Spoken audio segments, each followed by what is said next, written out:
اب طہارت کے کانٹیکسٹ میں 4 چیزیں انشاءاللہ تعالی میں ایڈریس کروں گا. نمبر 1 استنجا، نمبر 2 وضو، نمبر 3 غسل، اور نمبر 4 تیمم. یہ 4 چیزوں کو انشاءاللہ میں ڈیپتھ ایڈریس کروں گا. تقریباً 70% پورشن آج کور ہوگا، باقی 30% انشاءاللہ اگلی دفعہ ہم اپنا درس جو ہے وہ ٹائم پہ مکمل کر دیں گے انشاءاللہ.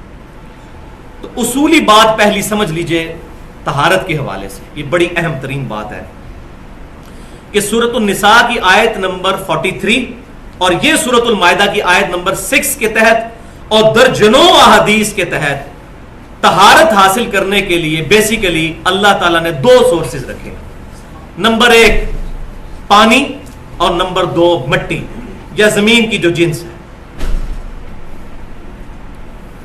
کہیں مٹی نہیں تو ریت، اسی طریقے سے سنگ مرمر یا پتھر، اس طرح کی چیزیں بھی ہو سکتی، درخت وغیرہ نہیں ہو سکتے.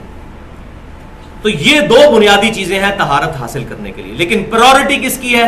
پانی کی.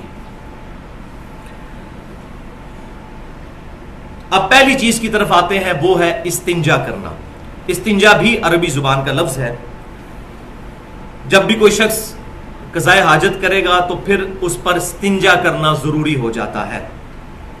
یہ بعض عوام کے اندر مشہور ہے کہ کسی کا وضو ٹوٹ جائے ہوا نکلنے سے تو استنجا کرنا ضروری ہے، تو یہ بالکل جھوٹی بات ہے. جب تک پیشاب نہیں کریں گے یا پخانہ، اس وقت تک استنجا کرنا ضروری نہیں ہوگا. تو استنجا کرنے کے جو آداب احادیث کے اندر آئے ہیں، آپ کو اندازہ ہوگا کہ نبی صلی اللہ علیہ وسلم کے مبارک دین کو کسی شخصیت کی ضرورت نہیں ہے. آپ صلی اللہ علیہ وسلم ایچ اینڈ ایوری ٹینیس ڈیٹیل امت کو بتا کے گئے ہیں.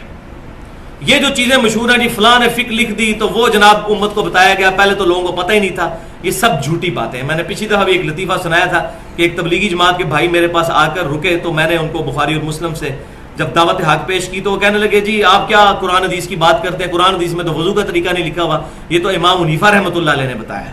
میں نے کہا جی آپ کو کس نے بتایا؟ تو انہوں نے کہا کہ میرے چچا جان ہے 25 سال سے تبلیغی جماعت میں، انہوں نے بتایا. ان کو بھی ظاہر ہے ان کے علماء نے بتایا ہوگا. تو ساری تبلیغی جماعت کی میں بات نہیں کر رہا، لیکن عموماً یہ مسکنسیپشن موجود ہے عوام کے اندر. خدا کے لیے گستاخ رسول مت بنیے. محمد فرق بین الناس، صحیح بخاری کی حدیث ہے. محمد صلی اللہ علیہ وسلم حق اور باطل کے درمیان فرق ہے.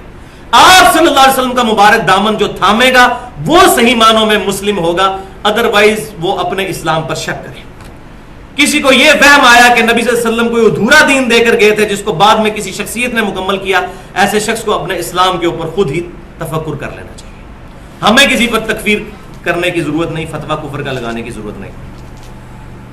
تو صحیح بخاری اور مسلم کی متفق علیہ حدیث ہے کہ امام کائنات صلی اللہ علیہ وسلم نے فرمایا کہ جب بھی کوئی شخص استنجا کرنے کے لیے ٹوائلٹ میں جائے یا کسی اور جگہ پر، پردے والی جگہ پر، وہ حدیث میں ڈیٹیل سے ہے کہ پردے والی جگہ پہ جانا ہے، تو دعا مانگے پہلے ہی وہاں داخل ہونے سے پہلے، اللہم انی اعوذ بک من الخبث والخبائث. عربی میں نہ آتی ہو اردو میں مانگ لیں کہ اے اللہ شریر جنوں سے اور شریر جننیوں سے میں تیری پناہ میں آتا ہوں. کیونکہ سنن نسائی میں پھر ڈیٹیل اس حدیث کے ساتھ الفاظ ہیں آپ صلی اللہ علیہ وسلم کے کہ ان جگہوں پر شریر جنات جو ہیں وہ موجود ہوتے ہیں. اور اکثر اوقات آپ سنتے ہیں کہ لوگوں پر جن بھی چڑھ جاتے ہیں. یہ بالکل حق ہے کہ ایسا ہو جاتا ہے، ہمیشہ نہیں ایسا ہوتا، بعض اوقات وہ فراڈ بھی ہوتا ہے، لیکن ایسے ہو بھی جاتا ہے. اس کی وجہ یہی ہوتی ہے کسی ایسی جگہ پر پیشاب کر لیجیے تو پہلے جو ہے یہ دعا مانگ لی جائے. دوسری حدیث صحیح بخاری اور مسلم کے متفق علیہ حدیث ہے کہ آپ صلی اللہ علیہ وسلم نے فرمایا کہ جب بھی کوئی شخص پیشاب کرنے کے لیے بیٹھے تو نہ قبلے کی طرف رخ کرے اور نہ پشت. تیسری حدیث صحیح بخاری اور مسلم کی متفق علیہ حدیث کہ آپ صلی اللہ علیہ وسلم نے فرمایا کہ جو بھی شخص استنجا کرے تو وہ اپنے دائیں ہاتھ سے اپنی شرمگاہ کو نہ چھوئے بلکہ اپنی بائیں ہاتھ سے شرمگاہ کو چھوئے اور استنجا کرے. چوتھی حدیث صحیح بخاری اور مسلم کی متفق علیہ حدیث ہے کہ آپ صلی اللہ علیہ وسلم نے فرمایا کہ اگر تمہیں مٹی کے ڈھیلوں سے استنجا کرنا ہو تو کم از کم 3 ڈھیلے استعمال کرو اور زیادہ بھی کرنے ہو تو طاق عدد میں. تو یہ بات سمجھ لیں، استنجے کا معاملہ بالکل ڈیفرنٹ ہے. وضو اور غسل اگر پانی ہے تو مٹی سے نہیں ہوگا، لیکن استنجا واحد چیز ہے جو مٹی سے بھی ہو جائے گی چاہے پانی موجود ہو. نبی صلی اللہ علیہ وسلم سے مطلقاً پانی کی موجودگی میں مٹی کے ڈھیلوں سے استنجا کرنا ثابت ہے، اور آپ صلی اللہ علیہ وسلم سے بعض اوقات مٹی کے ڈھیلوں سے استنجا کرنے کے بعد پانی سے استنجا کرنا بھی ثابت ہے، اور بعض اوقات مطلقاً پانی سے بھی استنجا کرنا ثابت ہے. تو یہ تینوں طریقے ثابت ہیں. پانچویں حدیث صحیح بخاری اور مسلم کی متفق علیہ حدیث ہے کہ آپ صلی اللہ علیہ وسلم نے پانی سے استنجا فرمایا مطلقاً. یہاں یہ بات بھی یاد رکھیں کہ ٹیشو پیپر بھی استعمال کر سکتے ہیں. ٹیشو پیپر اگر استعمال کریں گے تو اس کے بعد پھر پانی سے استنجا کرنا ضروری ہوگا، کیونکہ ٹیشو پیپر مٹی نہیں ہے. اگر مٹی کا ڈھیلا استعمال کر لیں تو مٹی خود ہی طہارت کر دے گی. ٹیشو پیپر کے بعد پھر پانی سے استنجا کرنا ضروری ہوگا. ہاں اگر مٹی کے ساتھ استنجا کیا ہے تو پھر پانی سے استنجا کرنا ضروری نہیں، کر لیں تو زیادہ بہتر ہے اور پسندیدہ ہے.